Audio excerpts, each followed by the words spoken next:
My name is Maya. I am 30 years old. I live alone in a small apartment in the city. My home is clean and quiet. Everything is in the right place. But the rooms feel empty. I cook dinner for one person every night. I eat at a small table. I wash one plate and one cup. The silence in my home is very strong. Sometimes I turn on the TV, but I do not watch it. I only want some noise around me. I work at a big company. The name of the company is Rixon Dynamics. I am an analyst in the strategy team. We are working on a new project. The name of the project is Orion. It is very important for the company. Everyone feels tired. Everyone works late. People do not smile much these days. People do not talk about anything except work. The office feels heavy and cold. The lights are always bright, and the hours feel long. My boss is Mr. Hartman. His name is Adrian. He is 42 years old. He is the head of my department. Many people are scared of him because he is strict, but they also respect him because he is smart and works very hard. His office light is always on. He leaves late every night. He does not smile often. His voice is calm but a little cold. He looks strong and serious all the time. The Orion project is not going well. Many things are wrong. The plan is weak. The numbers do not match. But nobody says anything. I see the mistakes because I check many files. But I am only an analyst. No one asks for my ideas. So I stay quiet. I finish my work and go home. That is my simple routine every day. One night I stayed very late. It was past 11. The office was almost dark. Only one more light was still on. It was the light in Adrian's office. My eyes were tired from looking at the screen. My hands felt cold. When I stood up, I heard his door open. He walked out and looked at me. "You are still here?" he asked. "Yes," I said. "The project." He walked to my desk. He looked tired too. His face was softer than usual. He held 2 cups of coffee and a small box of cold pizza from lunch. He put them on my desk. "Eat something," he said. He sat next to me. This surprised me because he always kept distance at work. We ate the cold pizza. It did not taste good, but it felt nice to sit with someone. The quiet office felt a little warmer now. I did not feel so alone at that moment. Then he asked me something I did not expect. "What do you really think, Maya?" His voice was soft. He looked at me in a new way. I felt nervous, but also seen. He did not want the polite answer. He wanted the truth. I took a deep breath. I told him that the plan was wrong. The numbers were not correct. The project needed a new direction. I showed him my notes. I talked for many minutes. He did not stop me. He did not check his phone. He just listened. When I finished, he was quiet for a moment.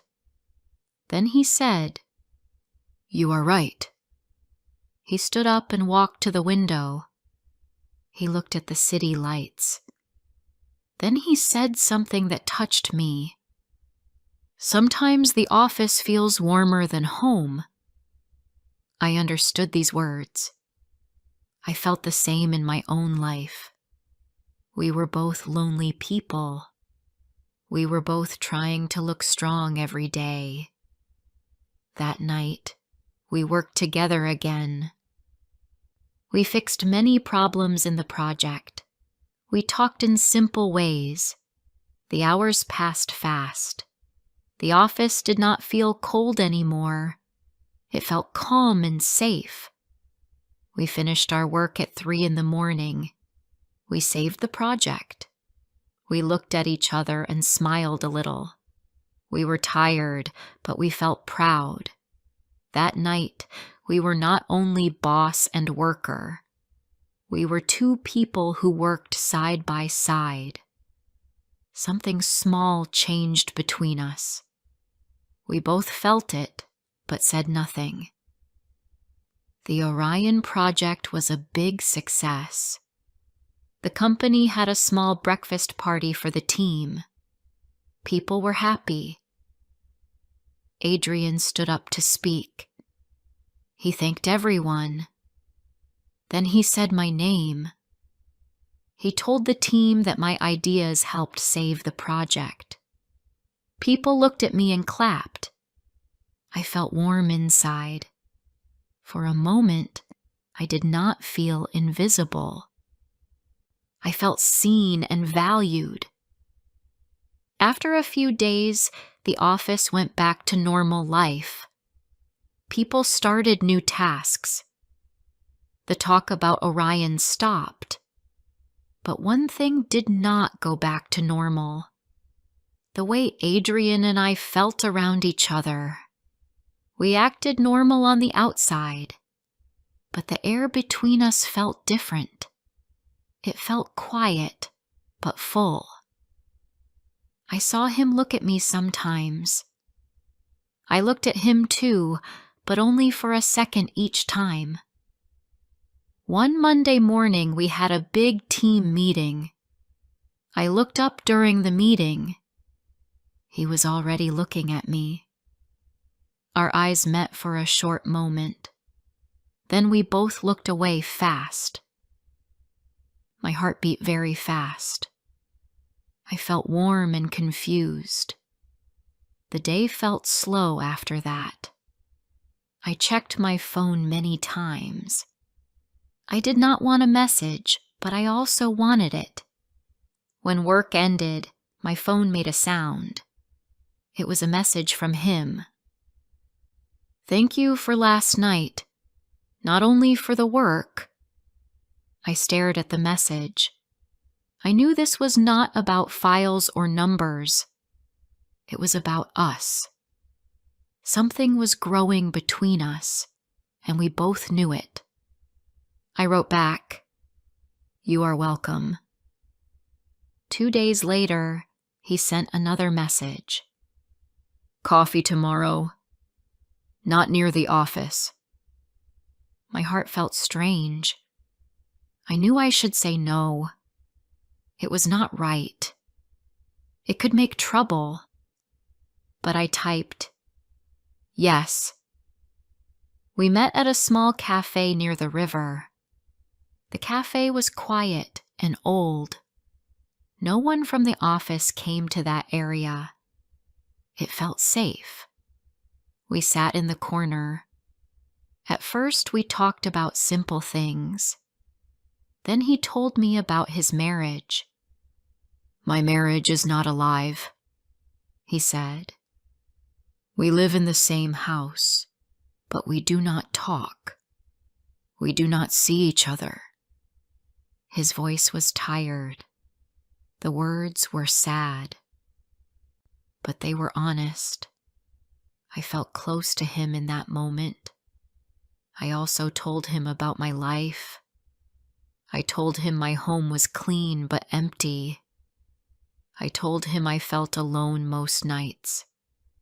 He looked at me in a soft way. "You should not be alone," he said. We talked for 2 hours.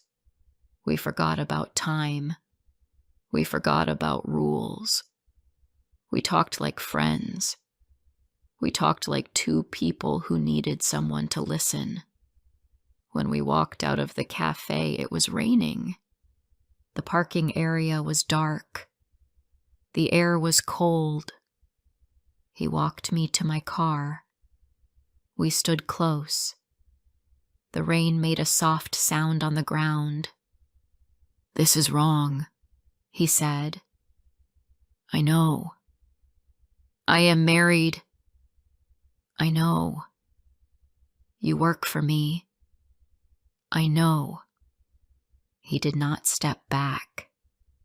I did not step back either. We did not speak. The rain fell around us. Then he kissed me. The kiss was soft but strong. I held his jacket. He held me close for a moment. It felt real. It felt warm. It also felt wrong. When we stopped, we looked at each other quietly. "We should stop," he said. "Yes," I said. But inside we both knew the truth. We would not stop. We had crossed a line, and our story had just begun. Before I continue rest of the story, please like, subscribe, share, and tell me where you are listening from. Your support means a lot to me. Now let's continue. The next week at work was very hard for me. Adrian and I had a secret now. We had a kiss that we could not forget. But at work we had to act normal. We had to act like nothing happened. We had to act like two people who only talk about files and reports. He walked past my desk on Monday morning. He did not look at me. He did not smile.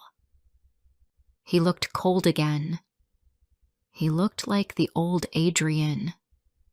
My heart felt heavy. My chest felt tight. But I understood. This was the rule. This was the only way to hide our secret. The office felt strange after that.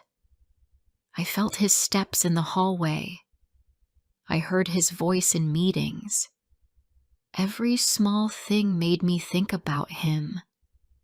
But we could not talk. We could not meet. We could not smile at each other. I felt alone again. But this time, the loneliness was worse. Because now I knew how it felt to sit with him and talk with him. Now I knew how it felt to not be alone. We started to use small emails to talk. They were work emails. They were simple and clean. But they also had hidden meanings. When he wrote, "Please check the budget," it meant, "I miss you." When he wrote, "We need to discuss the meeting time," it meant, "Can we meet today?" When he wrote, "The report needs changes," it meant, "I am thinking about you." I learned to read his emails in a new way. Every email made my heart move. We met in secret places. We met in small cafes far from the city. We met in quiet parks at night. We met in his car in empty parking lots. We did not have much time. Sometimes we had 1 hour, sometimes only 30 minutes. But we were happy in those small moments. We talked. We touched hands. We kissed. Then we went back to the office and acted like strangers again. The days were hard, but the secret moments kept us going. 1 month later, something big happened. Adrian called a team meeting. Everyone came to the room. He had an announcement. He said my name. He said I was the new project lead. People clapped. They smiled at me. My friend Sarah looked happy. She said I worked hard and I deserved it. I felt proud. I felt strong. I felt like all my hard work was finally seen. But not everyone felt happy. One person was angry. His name was Mark. He wanted the promotion. He wanted the new role. But he did not get it. I got it. He started to talk behind my back. At first it was 1 or 2 comments, but soon it became many comments. I heard him whisper to people. I heard him say, "Why her? She is quiet. She does not talk in meetings." I tried to ignore him, but his voice spread in the office. Mark watched me every day. He watched when I came in and when I left. He watched Adrian too. He noticed small things. He saw that we left the office close to the same time on some days. He saw that Adrian asked for my ideas more than before. He did not like it. He started to tell people his thoughts. He told them I got the promotion too fast. He told them something was strange between me and Adrian. The gossip started. It spread around the office. It moved from one person to another. Some people stopped talking when I walked into the room. Some people looked at me in a cold way. Some people smiled at me, but the smiles were fake. I felt their eyes on me. I felt their judgment. The promotion that made me proud now made me scared. One day, I went to the bathroom. 2 women were talking. They stopped when I entered, but I heard enough. One woman said, "She is sleeping with the boss." The words hit me hard. I felt sick. I felt my hands shake. I left the bathroom fast. I tried not to cry. I knew the truth. I knew why they said these words, but it still hurt. The next days were worse. People looked at me in a strange way. They talked behind my back. The rumor grew. The office did not feel safe for me anymore. I felt scared to walk in the hallway. I felt scared to sit at my desk. I felt like every eye was watching me. I knew I earned the promotion, but no one believed that now. They believed the gossip. They believed Mark. At night, I cried in my home. Adrian held me when we met in secret. He said things would get better. He said the gossip would go away. But I saw the worry in his eyes. I knew he was not sure. I knew he felt the pressure too. He had to act cold at work. He had to act like he did not know me. That made me feel more alone. My life at the office became a kind of prison. Every day was long. Every person felt like an enemy. I wanted to quit. I wanted to run away. But if I quit, people would say the rumor was true. People would say I was guilty. So I stayed. I tried to look strong. But inside, I was breaking. Adrian's home life was also getting worse. His wife, Claire, saw the change in him. He came home late. He smiled at his phone.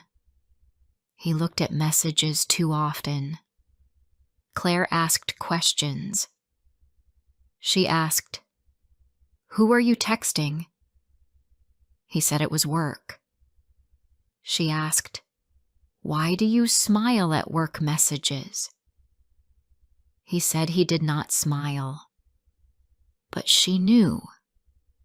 She felt something was wrong. Claire had a friend named Linda. Linda worked in our company in the HR department. Claire called her and asked her to watch Adrian at work. She asked her to find out what was going on. Linda agreed. She started to watch The Office. She watched Adrian. She watched me. She took notes about us. She looked at small signs. She saw we stayed late on some nights. She saw we left close to the same time. She saw the truth slowly. One night, Linda came back to the office to get her jacket. The office was dark. Only Adrian and I were there. We were working on a new file in his glass office. We were tired. The room was quiet. He stood behind me and looked at the file. His hand rested on my shoulder for one small moment. Then he leaned down and kissed my hair. It was only 1 second, but Linda walked past the office at that time. She saw us through the glass. She took a photo with her phone. The photo was blurry but clear enough. Linda sent the photo to Claire that same night. Claire saw it. The truth hurt her, but the truth also gave her power. She wanted revenge. She wanted everyone to know what we did. She wanted to hurt us the way she was hurt. The next morning at work, I opened my computer. I saw a new email. It was sent to the entire leadership team. It had no text, only one photo, the photo of Adrian and me in his office. My stomach dropped. My heart almost stopped. I felt cold all over. People around the office opened the same email. The noise grew louder and louder. People talked. People pointed. Some looked angry. Some looked almost happy.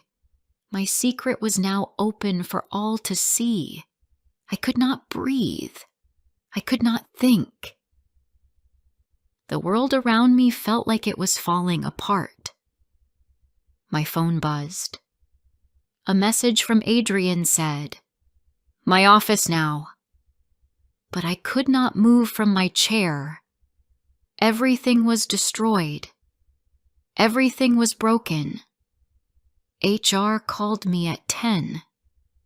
They told me to come to their office. My legs were shaking as I walked through the hallway. Everyone watched me. Everyone whispered. When I entered the HR room, Adrian was already there. His face looked pale. He looked scared. Miss Peterson, the head of HR, looked angry. She put the photo on the desk. She said we broke the rules. She said we broke trust. She said this could end our jobs. Adrian tried to protect me. He said it was his fault. He said he pushed me, but that was not true. We both made the choice. I looked at Adrian. He wanted to take all the blame, but I could not let him do that. I told the truth. I told Miss Peterson that both of us made the choice. I said I was part of it. I said it was not only him. Miss Peterson listened. Then she said we must both resign. We must leave the company today. We walked out of the office together. People stared at us. They talked about us, but I did not feel weak anymore. I felt clear. I felt honest. Adrian looked at me and asked, "Why did you do that?" "I wanted to save you," I said. "I do not want to hide anymore. We chose this together." He took my hand in the hallway. For the first time, he did not hide. We packed our desks and left the office. We did not know what would come next. But the truth was out, and the hiding was over. 6 months passed after we left the company. My life changed in many ways. I did not have my old job anymore. I did not have my old routine. At first, I felt scared. I did not know what to do next. But slowly, I started to build a new life. I moved to a small studio apartment with big windows. The sunlight came in every morning. The room felt warm and simple. I liked it. I started painting again. Painting was my old dream. I loved the soft colors and the quiet time. I opened a small design service from home. I had a few clients. It was not a lot of money, but it was mine. I felt proud of my work. My life was slow and small, but it felt honest. It felt real. For the first time in many years, I felt free. One Saturday morning, I was painting near the window. My hands had blue paint on them. Someone knocked on my door. I opened it, and I saw Adrian. He stood there quietly. He looked different now. He was not wearing a suit. He was wearing simple clothes. He looked tired, but he also looked human and warm. "Hello," he said. "Hello," I said. He walked inside. He looked around my small studio. He looked at my paintings.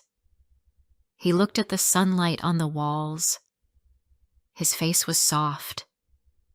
He said, "The divorce is final." His voice was calm. He said it happened last week.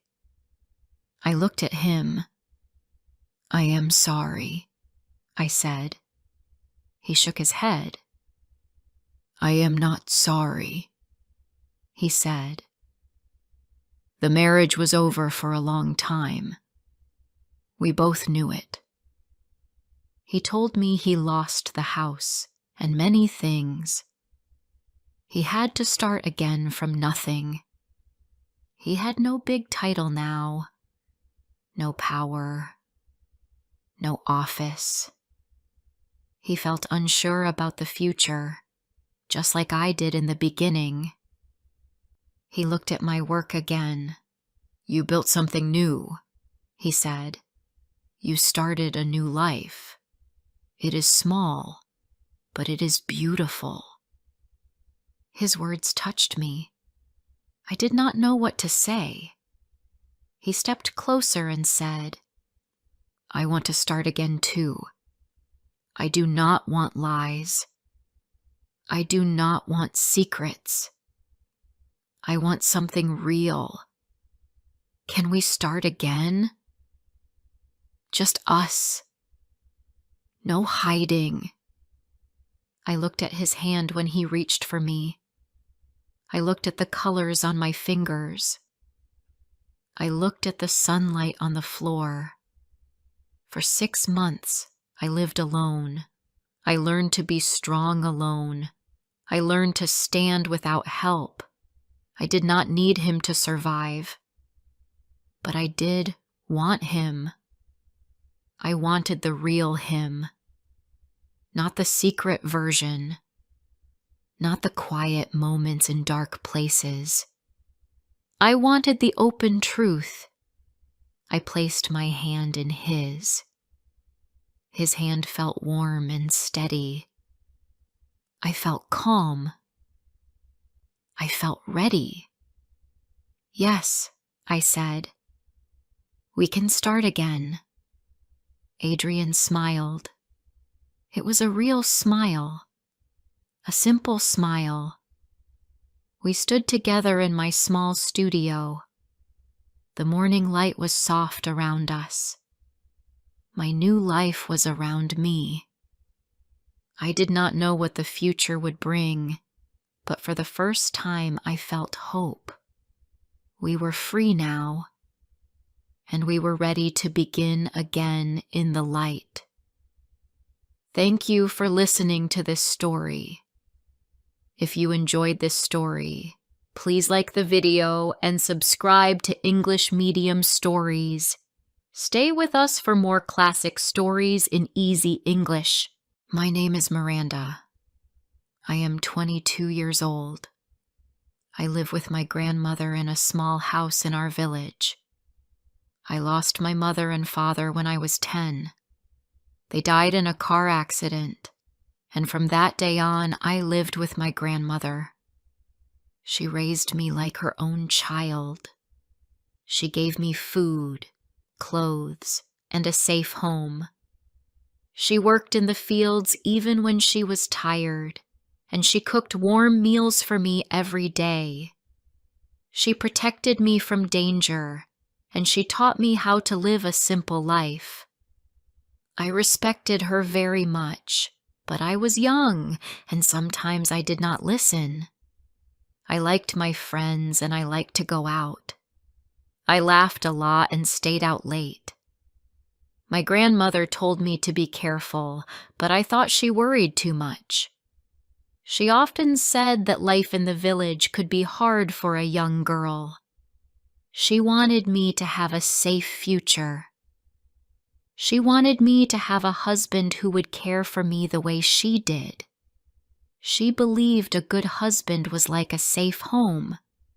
So she arranged my marriage to a man from our village. His name was Simon.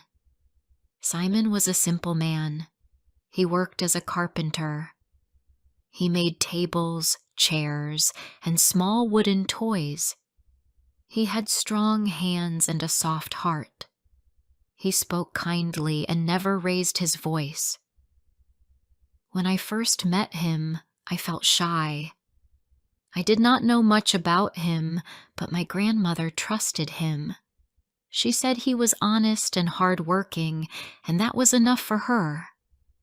Soon we got married. The wedding was small but warm.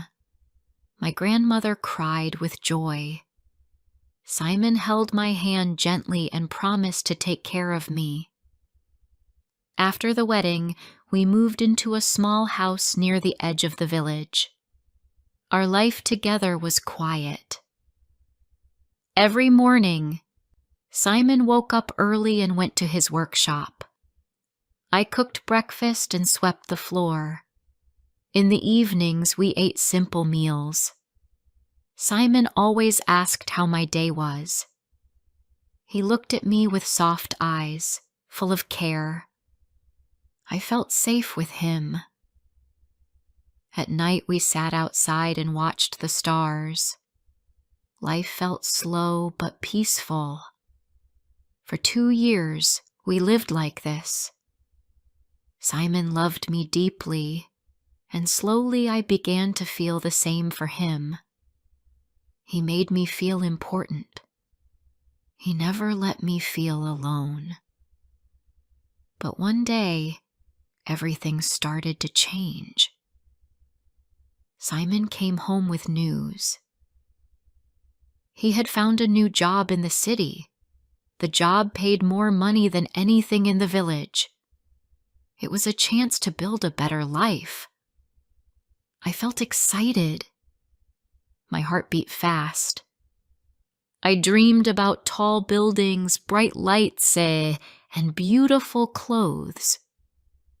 I imagined a new life where everything felt big and modern. Simon was happy too. He wanted to earn more so we could save for our future. He said the city would give us new hope. So we moved to New York. It was my first time in such a big place. The streets were loud. Cars moved everywhere. People walked fast. They wore nice clothes and carried big bags. The buildings looked like they touched the sky. Simon rented a small apartment for us. It had one bedroom, a small kitchen, and a window that looked out onto the street. It was not fancy, but Simon said it was enough for us. Every morning, Simon left for work. He worked long hours in a furniture store. I cleaned the apartment and cooked dinner. In the evenings, we watched TV together. At first, I felt happy. I felt like I was living in a dream. But after some months, the city began to change me. I saw things I had never seen before. I met new people. I made friends who were rich. Their clothes were shiny and new. Their faces always looked perfect. Their nails were long, and their shoes had bright colors. They invited me to their parties. The first party I went to felt like a new world. The lights were bright. The music was loud. People danced with joy and laughed all night. They wore clothes that looked beautiful and expensive. I looked at my own simple dress and felt small. I felt like a child in a place meant for adults. When I came home, I felt a deep wish inside me. I wanted to look like those women. I wanted dresses that moved like soft water. I wanted shoes that shined under the lights. I wanted to feel special. The next day, I asked Simon for a fancy dress. I told him I wanted to look like my friends. The dress cost $1,800. It was more money than we ever spent on anything. Simon had saved that money for years. He wanted to open a small workshop of his own one day, but he did not say no. He did not even think twice. He smiled and said, "If it makes you happy, I will buy it." When he gave me the dress, he looked proud. I felt loved. But I also felt greedy. Once I had one dress, I wanted more. I wanted gold earrings. I wanted a necklace. I wanted bags like the rich women had. Simon said he would try his best. He worked double shifts to get more money, but the city was expensive. Days turned into weeks. Weeks turned into a month. Simon came home tired every night, and I could see the worry in his eyes. But I did not stop asking for more. My mind was full of parties, loud music, and shiny things. Slowly, we began to drift apart. Simon worked all day and came home late. I spent my nights at parties. I danced. I drank wine. I laughed with my new friends. And when Simon came home, he needed me. He needed my care and my warm words, but I was never there. I never saw the pain in his eyes when he came home to an empty apartment. I never saw how he sat alone at the table, waiting for me. His heart was growing tired, but I was blind to it. One evening, my life changed again.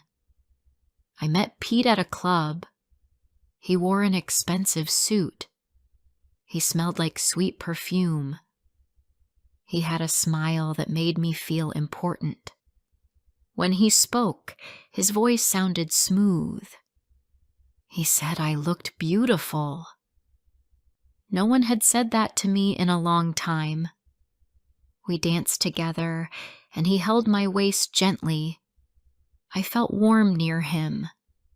My heart beat fast. I felt like I belonged to this new world. Pete began to take me out often. He drove a shiny car. He brought me to restaurants with tall windows and soft lights. He paid for everything. He gave me money. He said I deserved nice things. With him, I felt rich. I felt free. I forgot about Simon. His love felt far away, like a dream I once had but no longer wanted. After some months, I made my choice. I packed my new clothes and put them in a big suitcase. I took a piece of paper and wrote a letter for Simon. I told him I was sorry. I told him I could not live a simple life. I told him I needed more than he could give me. When I left the apartment, I did not look back. I walked into my new life with Pete and left Simon behind. But the story was not over. It had only begun. Before I continue rest of the story, please like, subscribe, share, and tell me where you are listening from. Your support means a lot to me. Now let's continue. Life with Pete felt exciting in the beginning. He took me to new places every week. We went to restaurants with soft lights and clean tables. We sat near big windows and looked at the city below us. He ordered food I had never tasted before. He told stories about people he met and places he wanted to visit. I listened to him and smiled. I thought my life had finally become perfect. I woke up late, wore new dresses, and spent long hours in front of the mirror. I didn't think about Simon. I didn't think about my grandmother. I only thought about myself. Pete took me to many parties. There were lights, drinks, music, and loud voices. People laughed all night. They held glasses and danced without care. I felt like I belonged there. I felt important when Pete held my hand. I told myself this was the life I always wanted. I told myself I had made the right choice. For 1 full year, I lived like this. I never cooked. I never cleaned. I never cried. I only lived for fun. But the truth slowly came to me. It started with a pain in my chest. At first, it was small. I felt it in the mornings, but it went away after some hours. I told myself it was nothing. I kept going out. I kept smiling. I kept dancing. I did not want to stop my new life. But one morning, the pain was sharp. It ran through my chest like a knife. My breath was short. My hands shook. I fell onto the bed and waited for it to stop, but it did not stop. I was scared. I asked Pete to drive me to the hospital. His face looked cold, but he drove me. The hospital was bright and white. The smell of medicine was everywhere. I lay on a bed while the doctor looked at some papers. His face changed. His mouth became tight. He sat down beside me and spoke slowly. He told me I had cancer in my chest. He said it was very bad. He said it had spread to many parts of my body. My world suddenly felt dark. My hands felt cold. I stared at the wall, trying to understand his words. I could not speak. I felt like the ground under me had opened. I was admitted to the hospital that same day. Pete came to visit me for some weeks. He brought flowers. He smiled at me, but the smile looked weak. He stayed for only a few minutes each time. He kept looking at the door as if he wanted to leave. After some time, he visited less and less. One day, I woke up and he was gone. On the table beside my bed, there was a letter and an envelope full of cash. I opened the letter with shaking hands. It said he was sorry to leave me.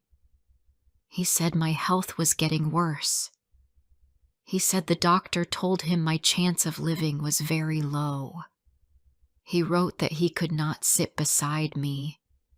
He said he still had a life to live. He hoped the money was enough for me. He asked me to forgive him. My heart broke. The letter felt like ice in my hands.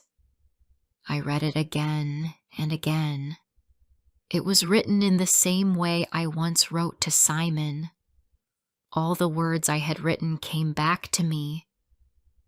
My own cold goodbye now stood before me with new meaning.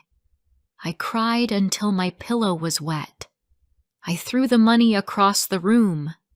I tried to stand, but the pain in my chest pushed me back. I covered my face and cried again. I cried for what I had done. I cried for the man I had left. I cried for the choices I made. I cried because I felt alone. I cried because I was scared to die. Then I picked up the phone. I called my grandmother. My voice shook as I told her everything. I told her about Pete. I told her about the money. I told her she had been right about Simon. I cried into the phone. I told her I made a big mistake.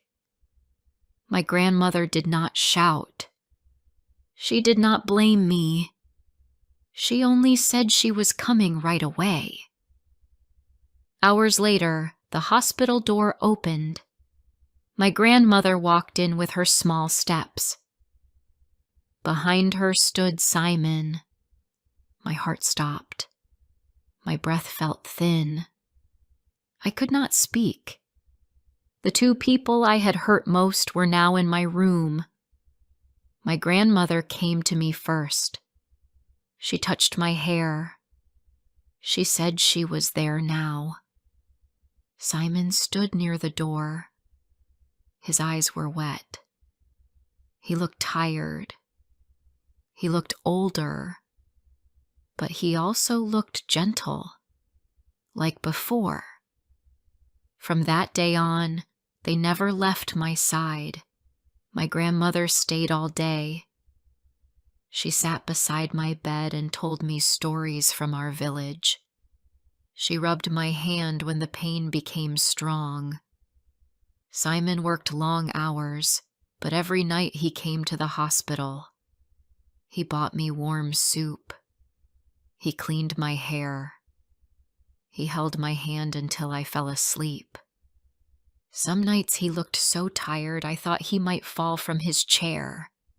But he stayed. He stayed every night. One night, I woke up and saw Simon sitting beside me. His head was down. His hands were on his face. I could see he had been crying. I spoke his name quietly. He lifted his head and looked at me. I said I was sorry. He took my hand. He told me he never stopped loving me. His voice broke. Tears ran down his face. I felt his pain and my own pain together.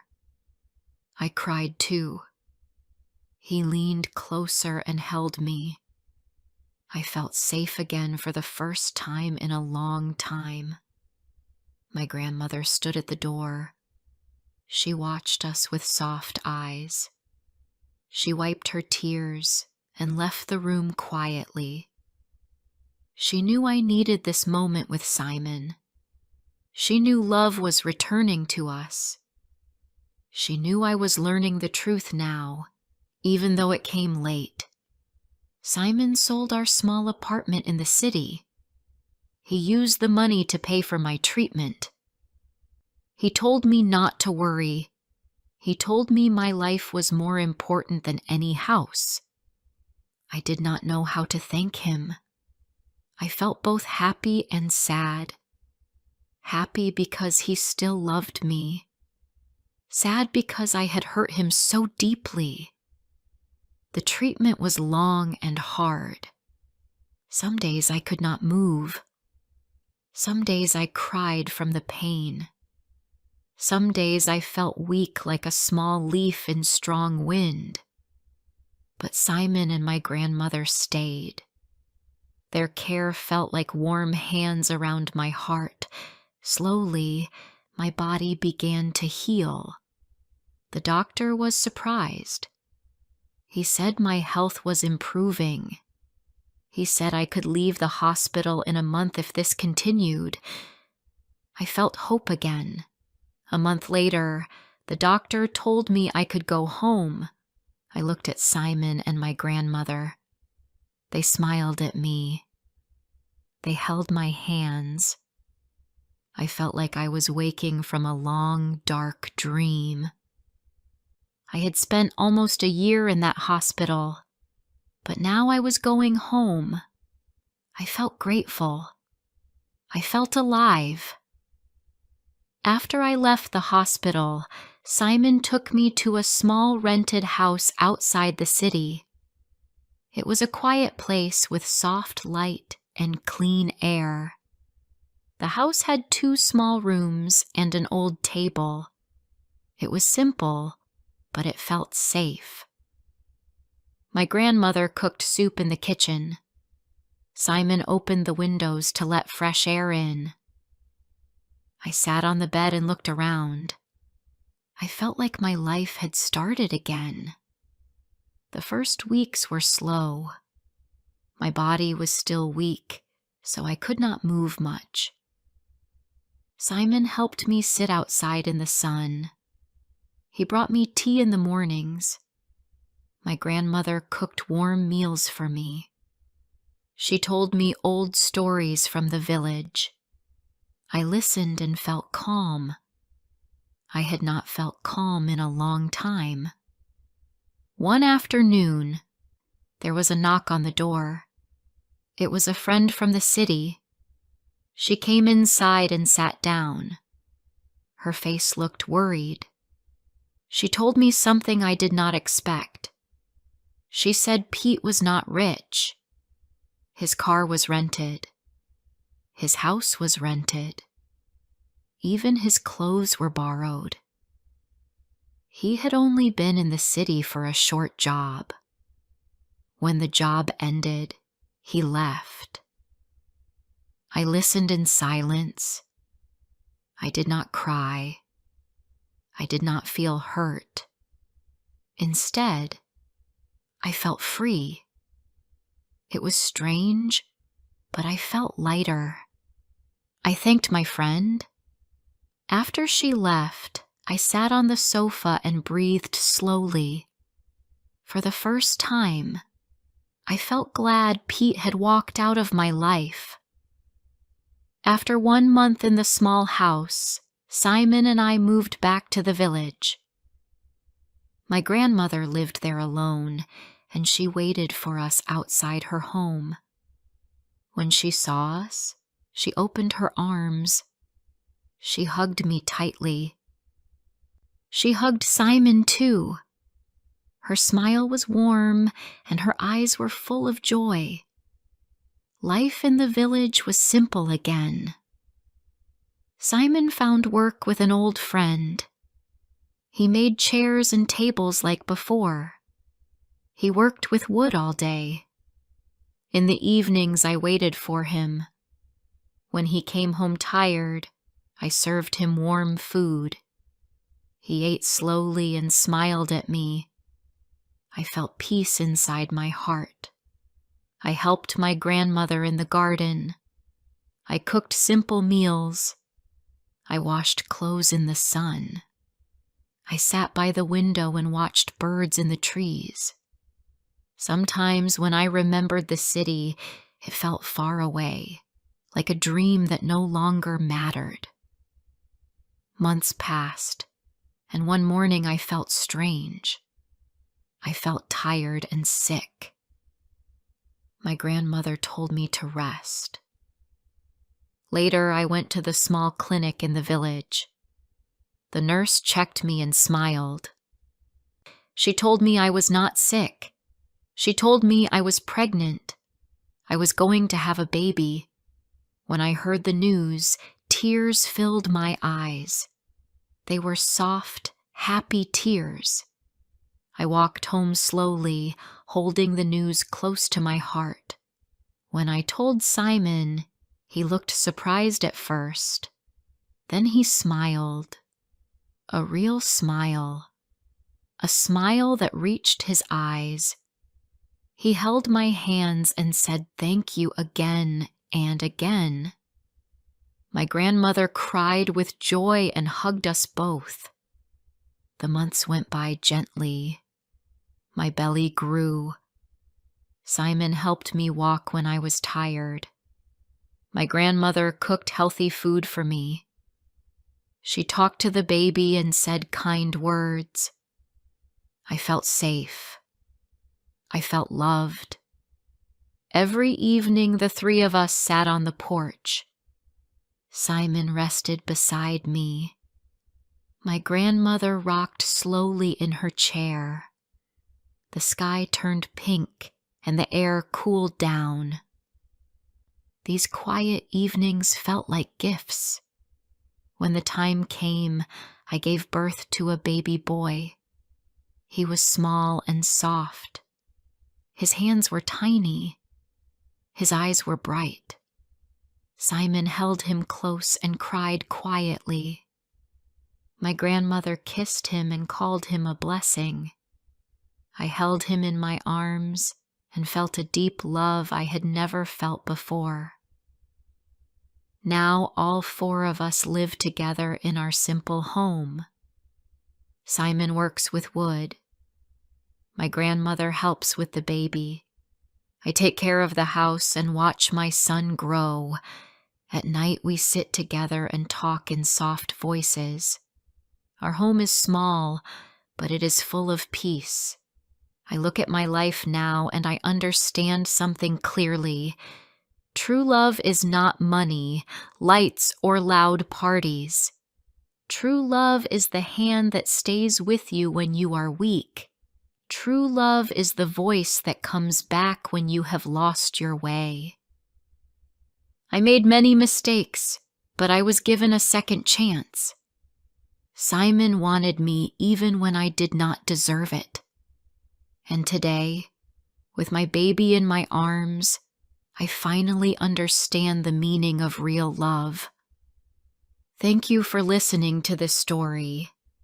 If you enjoyed this story, please like the video and subscribe to English Medium Stories. Stay with us for more classic stories in easy English.